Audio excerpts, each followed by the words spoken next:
Kaag sa numero 1 sa mga balita, subong nga adlaw.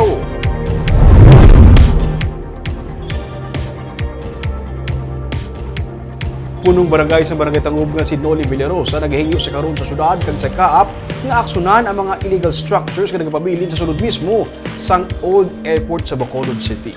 May report si Nico Delfin. Humalin pa sa nagpandemic sang nag-inulhot ang mga kiosko kag nipahat sa unhan sang runway sang daan nga airport sa Bacolod City.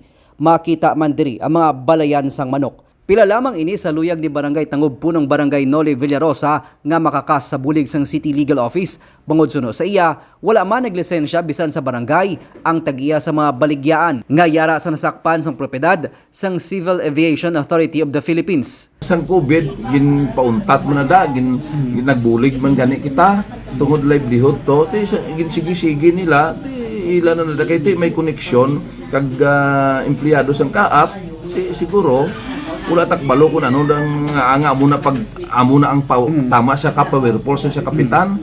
Istorya ni Villarosa, napasakaan na siya sadto sang kaso sang anay empleyado sang kaap, humalin sang gintugyanan siya nga bantayan ng propiedad nga nasakpan sang ahensya. Ginpanginwala niya nga may kaangtanan siya sa mga baligyaan nga natukod sa sulod sang daan nga airport. Ako naman pa si Bangdan nga ako sinaga personal, pero wala ko nga personal, mayo gani nga una sinakag na-interview ako sa matudto dapat ang barangay dira ang manegosyo, mga income generating to.